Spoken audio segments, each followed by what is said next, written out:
বিসমিল্লাহির রহমানির রহিম। আজকে আমি কথা বলবো একটা শিক্ষা প্রতিষ্ঠান নিয়ে, সংক্ষিপ্ত কয়েকটা কথা। আশা করি সবাই এই কথাটা শুনে যাবেন।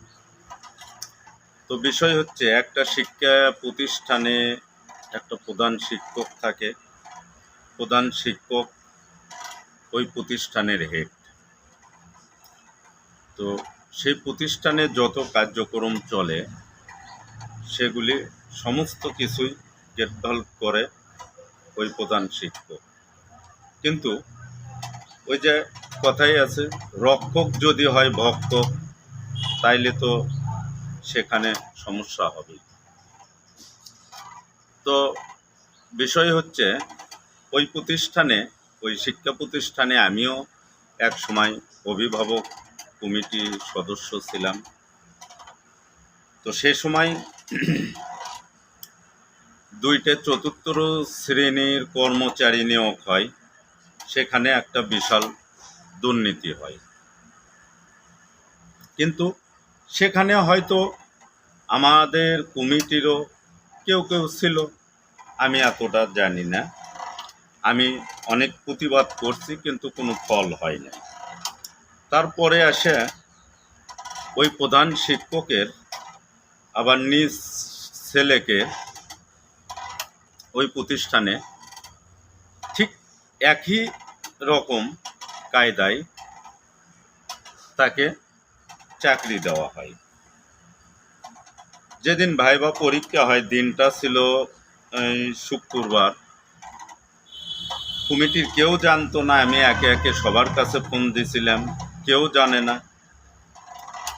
আবার দেখলাম যে দুই একজন জানে। বৈকালবেলা সন্ধ্যার আগে ভাইবা পরীক্ষা হলো। ওই প্রতিষ্ঠানের প্রধান শিক্ষক ছিল, আর মনে হয় দুই একজন কমিটির সদস্য ছিল।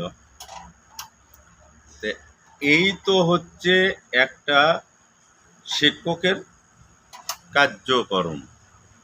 এবং একটা প্রতিষ্ঠানে হিসেব রক্ষক হিসেবে একটা কেরানি থাকে।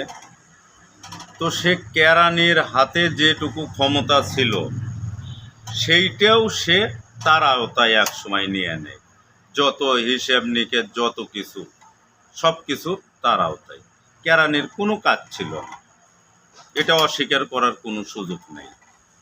তে আমি বলতে চাই আমার দেশবাসীর কাছে, এটা হয়েছিল আওয়ামী লীগের আমলে। আওয়ামী লীগের ক্ষমতা বলেই সে কিন্তু এ ধরনের কাজগুলো করতে পারছে। তো আমি এই জায়গায় আমার দেশবাসীকে বলতে চাই যে আপনারা এই ভিডিওটা দেখবেন, চিন্তা করবেন, করে সঠিক যে সিদ্ধান্ত আপনাদের ভিতরে আসবে সেই সিদ্ধান্তটা আমার কমেন্ট বক্সে দেবেন, যাতে আমি আপনাদের কাছে ভালো একটা উপদেশ পাই। যদি আপনাদের উপদেশে, আপনাদের সহযোগিতায় যদি আমি এই ধরনের শিক্ষক, একটা প্রতিষ্ঠান ধ্বংসের জন্য কিন্তু যথেষ্ট। তো কোথায় গেলে, কি করলে এই ধরনের শিক্ষকের সঠিক সমাধান পাওয়া যাবে, আমি সেখানেই যাব, যদি আপনারা আমাকে সাপোর্ট করেন। এই প্রতিষ্ঠানের নামটাও আমি আগামী দিনে ভিডিওতে প্রকাশ করব। এবং যদি আপনারা আমাকে সহযোগিতা করেন, তাইলে সেই শিক্ষকত্ব আমি প্রকাশে নিয়ে আসব। আজকে আপনাদের কাছে আমি এই সাজেশনের জন্যই এই ভিডিওতে আপনাদের সম্মুখীন হওয়া। আপনারা অবশ্যই আমাকে সঠিক পরামর্শ দেবেন। আল্লাহ হাফেজ।